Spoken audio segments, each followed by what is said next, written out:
This guy is a social media influencer and he has over 1 million followers. This guy is not a social media influencer and he has less than 1,000 followers. Who do you think is making more money? If you thought it was this guy, you're wrong. The chances of this guy and this guy making the same amount of money are equal if you know what I'm about to show you in this video right here. Because making money online does not require a ton of followers. Everyone thinks you need a huge following in order to make money, and that is just not true. You can make a great income with less than 1,000 followers. And again, that's what I'm gonna show you how to do in this video right here. So what I'm gonna do is break down the 5 steps that I have used to make over $35,000 a month with less than 1,000 followers.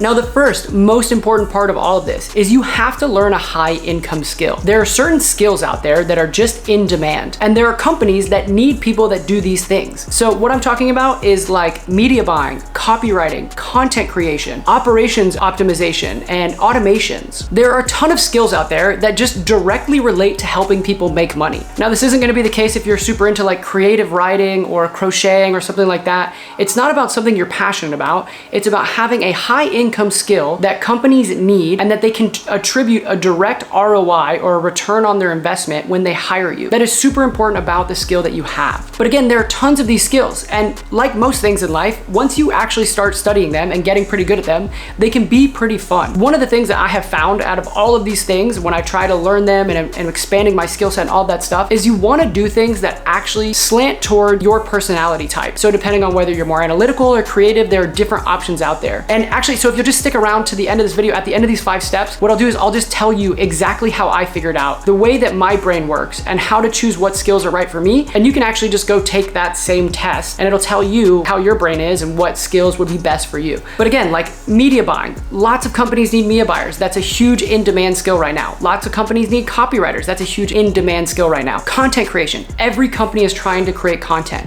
And there's so many different niches out there. Like I've seen a guy that literally just makes thumbnails for YouTube. There are people that just do TikTok ads. There are people who just do YouTube organic content, people who just do blog posts. There's all kinds of different ways to get paid in the content creation. So that's a huge one. But if you can have one, again, that you can directly attribute back to an ROI for a company, that is super helpful. Operations. So if you're just a super operational, processy person, that is super in demand. And if you can help companies optimize their operations, you can show them exactly how much time you're saving them. And every company knows what it costs them to do something. So if you're saving them time, you are saving them money. So when you start thinking about skills like this, then what you can do is go find a high value skill. Again, one that you're interested in and you like, and you can learn that skill and go start getting clients with that skill. Now, the second one here, after you have that high income skill, is you need to find a group of people that you love working with. So this is basically that advice of you need to find a niche. Now, a lot of people really overthink this, and a lot of people are really hesitant to like niche down into something. Thing is, you don't have to do this in a day. You don't get started and just pick your niche because that's what you decided you wanted to do. The thing is, you don't have to get this right on the first try. Like when you're getting started, what you want to do is find your high value skill, the thing you want to dedicate a lot of time and energy into mastering. And then you want to find a group of people that you enjoy working with. And you want to go try to get a couple of clients and start working with them using the high income skill and providing them value and making them money. If you really like it, then go find a couple more clients like that. If you don't like it, you can shift. I mean, over the 7 years that I've had my agency and the 9 years I've been working online, I've worked in tons of different niches with tons of different industries. And it took me a while to really find out which one I liked. I went into a couple that I didn't like, I went back, and now the one that I have today, I really love working with. And I think all of my clients are super cool. But I didn't figure that out on day one just thinking about it. I figured that out by working with a bunch of different companies, doing what I was originally really good at, which was media buying.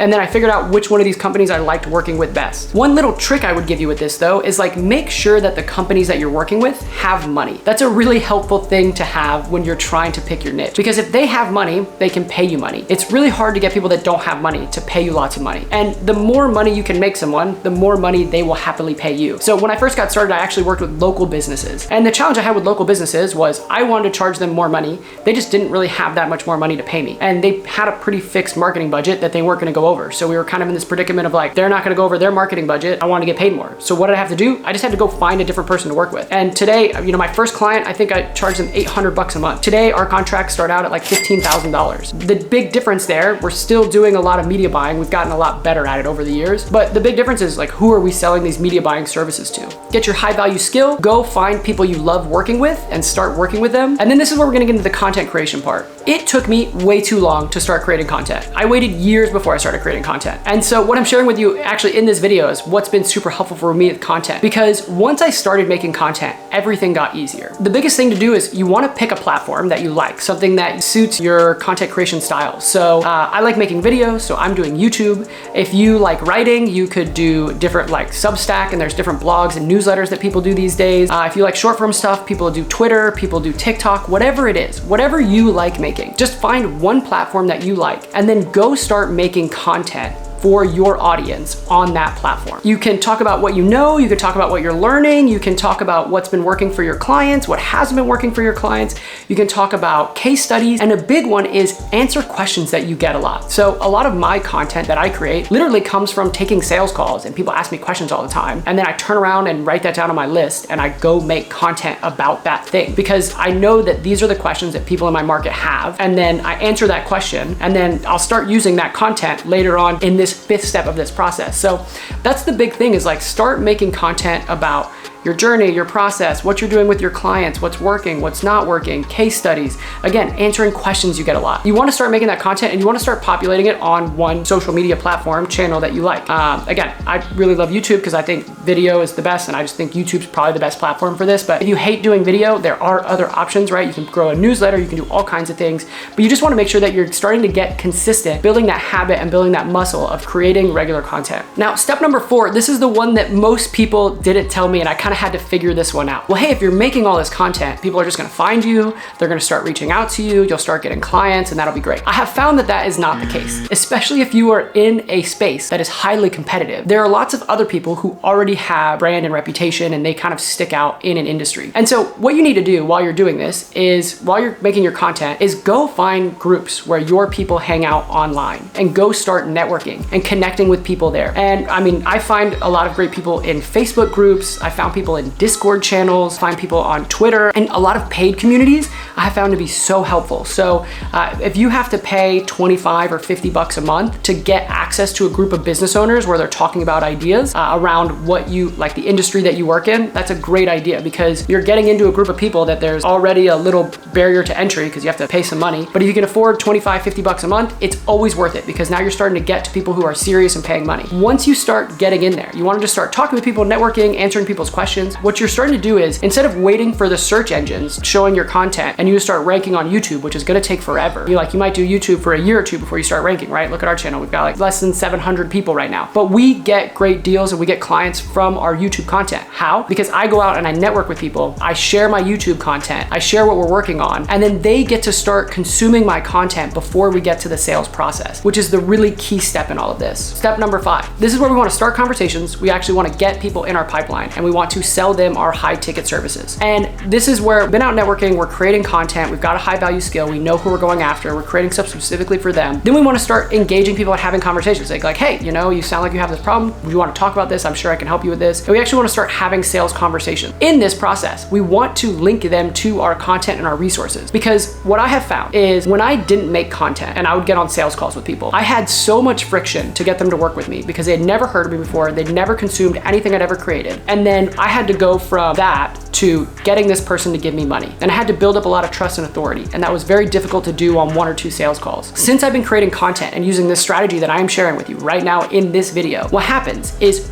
people start watching 3, 4, 5 hours of my YouTube videos before we get on a call. By the time we get on a call, they already know what I'm about. They already know what I do. They already know that I'm like an authority and an expert in this space, because they've seen a bunch of content that I have linked to them and resourced them and sent them in emails and all of this stuff, get them to consume more of that content. And then the sales process is so much easier. And the thing is, if you have this high value skill from step 1 and you're selling a $3,000 a month service, it is going to be way easier for you to make a livable income with just 2 or 3 clients than it is if you're trying to create a social media channel, build up a huge following, and then get people to just go and buy a $100 or $200 course without ever talking to somebody. That's just gonna be a very difficult, long path to actually making money, especially if you're in a competitive space. And so again, what I have found is you find your skill, you find your market that you wanna work with, you create content, and then you actually go out and network with people and start trying to help them answer questions and share resources with them of your content. And then by the time that you get on a sales call with them and you're having a conversation, they've consumed hours of your content, or they've read a bunch of your newsletter, or they've been on your newsletter for weeks, or whatever that is. By that time, the sales conversation gets so much easier. So this is actually how I get clients, right? A lot of people find me online through networking, through communities, through stuff that I'm a part of, and then they start consuming my content online.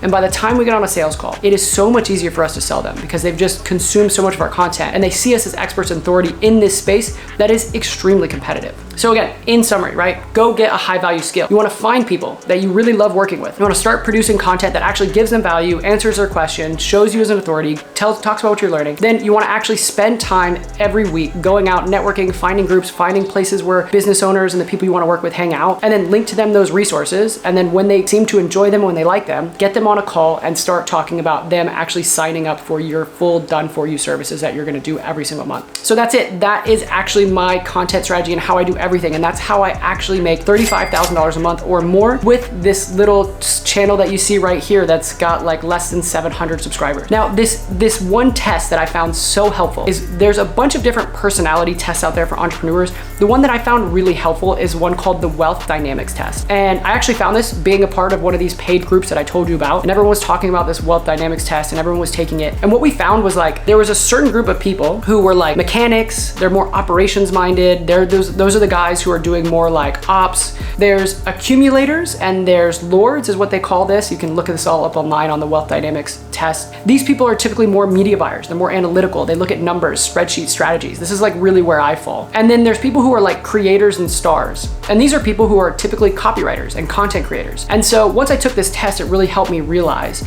to like lean in towards what I'm really good at, which is more of like analytical strategy, data, all of that stuff, doing more media buying. I run a media buying agency. That's why. And then I hire people who are copywriters, creators, want to do content, all of that stuff to get them to fill that gap. Because if I have to do that as well, it's just very energetically taxing for me. I can write like 2 emails in a day and then my brain's exhausted, right? Versus I could pretty much be in spreadsheets all day long for clients and I'm a super happy camper. And so that Wealth Dynamics test for me was actually super helpful to figure out where I needed to lean my skills, because before I was like, well, you know, should I be writing copy for people? Should I be doing media buying? Should I be helping people with their systems and processes? What should I be focusing on? And then once I took this test, it really helped show me like my brain is a great media buyer, and then I can find other people to fill these gaps. So if you take that Wealth Dynamics test, he's got a book, you could figure it out. You could read online. I think the test is like 97 bucks or something. So now you've got the whole breakdown of how I use content in order to actually get clients online with my high value skill. Now, again, one thing that we all know at this point is like building a large organic following takes a lot of time. And if you want to get faster results, the best high value skill that I have found for me is media buying.